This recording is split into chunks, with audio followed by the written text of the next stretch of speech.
remove my wife's name from your mouth. Oh God! Oh my God!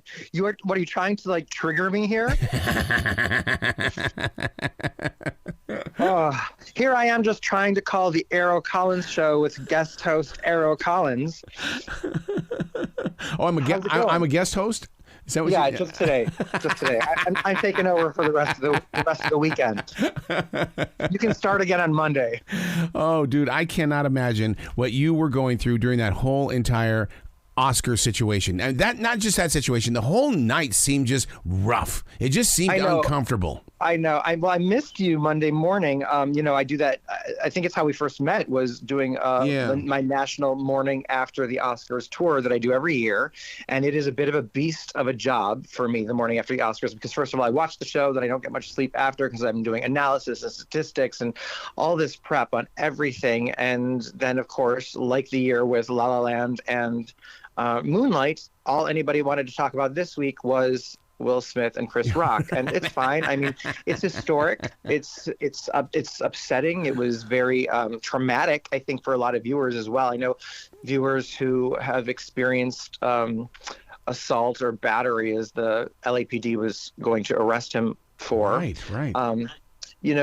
They're triggered because if anyone has ever been physically harmed as an adult, and the person that did it got away with it, and there were no consequences, and you told people, and that people either saw it or knew about it but didn't hold the person. It's like, that's very upsetting to see that happen. To see it happen, then to see no consequences. I mean, the consequences are apparently coming, but in the moment that was very difficult. But then, of course, the morning after, I found the most frustrating part were the few people who were kind of believing that it was fake or staged. That's me. That's me. A publicity stunt. Yep. Oh, you were one of those people? I am. Yep. Oh, you still are one of those people? I still am, because look at Chris Rock's numbers at the clubs now. He's sold out. All of his shows are completely 100% sold out now. Yeah, but I truly believe that it all falls back onto what Will Smith said. He said he brought family. He says things happen in families and stuff like that. Where he started talking about family, and Serena and everybody was watching him do that. And I really protecting the family. And I really thought, oh my God, that's why it happened. Because I'm just one of those. I'm just one of those non-believers. I don't want to invalidate your conspiracy theory. However, according to my friends who were there and people that I know that worked on the show and people that I know that represent Will and Chris and everything, it was real, and Will has some issues, and the consequences are, he's going to lose work. Think about how we still think of Tom Cruise jumping on the yellow couch. The damage. The reason Chris Rock doesn't have to press charges is because what's a fine going to do to multimillionaire? Well, and I think he loves Will. I think he loves him, and he's going to go. Look. Fate is going. But the court of public opinion, there are people who that will never ever forget this or forgive him. There are people that will never want to work with him again. This will forever damage the legacy and reputation of Will Smith. It didn't really do anything. So maybe people are compassionate. When you watch it, I think maybe the reason that Chris is maybe selling out is because obviously people want to hear what he has to say. So, he's hot in the news right now, so that's why he's selling out tickets. Plus, he took the high road by not pressing charges. I love that. It was smart. If it was anything, it was all smart in his reaction. To not press charges just makes him look all that more forgiving and all that more above it all and mature. And it's kind of like, Will, the only one that Will hurt that evening in Rio was himself. And it's embarrassing too for Jada that she, the video released of her laughing about it, and that she, as a strong, independent, talented, force to be reckoned with as an individual, felt that she couldn't fight her own battle. Figuratively, she could have gotten up and shouted, "Keep my name out of your mouth," or walk up and take over the mic and say, "Hey, you know what? I don't know if you're aware, but I've got this medical hair loss condition," and that joke was in really bad taste. Shamed him. He would have felt horrible. Everybody would have booed him, and she would have sat down looking like a peach. There are but whatever. But what happened? we saw somebody do something. How many times have I seen Wicked on Broadway? I've seen it 46 times. I know all the dance moves. I know all the songs. I stopped myself from jumping on my seat, getting on stage, and dancing along with the cast. But would you come on? If you could, would you? It's called impulse control. Yeah. You know what I mean? Like someone. Do you know how many times I've been insulted or somebody said something someone I didn't like, but you think I ever got up and hit them? And that's just on the street. Yeah. You know what I mean? Let alone in front of all the cameras and all the cameras. I mean, what we witnessed, I mean, we've never seen someone so famous, someone that we revere at an event that we revere, Yeah. in an industry that we revere, react so heinously that you're so shocked you don't want to believe what you saw, but you have to believe what you saw because it was real. That's the truth, what you saw. Yeah, I'm still not over Kanye West with Taylor Swift. I have to admit that. I still am troubled by that moment. Mm-hmm. Mm-hmm. Oh, of course. I mean, no one should get up and rush the Oscar stage, let alone an A-list superstar role model like Will Smith. Mm-hmm. You know, I mean, and the whole notion of anyone else had done it, they would have been dragged out. It's like absolutely true. And Will, apparently the LAPD, because the whole world's watching, you know, I mean, the uncensored footage we saw is from Australia and Japan. I mean, literally the whole world's watching, including LAPD. And when they saw it without, you know, asking for permission, they came in backstage and they were like, we're here to arrest him.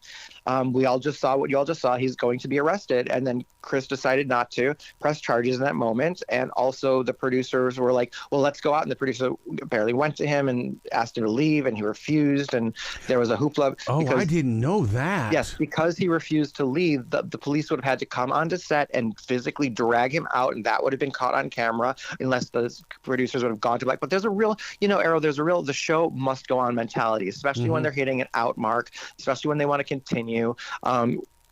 You know, that kind of thing. But I would have loved to have seen him not be able to be there to live give that speech, to have at least been removed to backstage, and then say, you know, in light of, you know, tonight's behavior, you know, or heinous behavior. Like, I just, you know, it did damage. I think the more damage was done by seeing everyone get up and applaud the man 10 minutes after he did that. Right. Suddenly it was the Golden Globe Awards where they get away with things. Well, it was very strange. But it's also, you know, the tone of the Critics' Choice Awards, the Golden Globe Awards, the SAG Awards, the Oscars, they are all very roasting in spirit. They're always, you know, it's a bunch of Hollywood elites sitting and congratulating themselves and telling them and crying about how important the work they do is and receiving awards, and it's so glamorous, the likes of which most of us never will experience or come even close to in our lifetimes. So there has to be levity. So everybody wants to take the piss out of them a little bit by making fun of everyone in the audience, telling Nicole Kidman her movie wasn't funny, in the audacity to play Lucille Ball in a movie that you don't laugh once, which was true, and she laughed at that, and then telling the team of Don't Look Up for Best Picture that don't look up your reviews. Oh, you know, like right, all those things. All those things happen, and everyone sits and laughs, and you know, it's just that's the tone, and that's what you sign up for. And by the way, I think it's worth it. Yeah, I think it's worth it. If I get an Oscar nomination, you can say anything you want. You can tease me all you want. I'll sit there, I'll smile because I'm an Oscar-nominated actor. I'll take it. And even if I don't win, I will forever have been an Oscar nominee. Like, I think I can handle a little. I think if Regina Hall wants to make fun of me, or Amy Schumer, I mean, like, who among us wouldn't pay to be embarrassed by Amy Schumer or Wanda Sykes while sitting next to Nicole Kidman on the red carpet in a tux? It's like, get over yourself. Yeah. I'm sorry. It's like, it's real. And it's he clearly has some mental health issues, some anger issues, that he has publicly apologized to the Academy, and that a publicist wrote that was posted to his Instagram, an apology to Chris, but he has not yet actually personally reached out to Chris. I mean, Arrow, it's legit. I mean, I can't make you believe something else. I can give you the facts if you choose not to. I think it's a sense of fear, because my father was open-handed, and so when I saw that, I think maybe I had a flashback of my childhood life, and because all of a sudden I thought, if he walked up there without any fear to slap Chris Rock, what is he doing in his own home?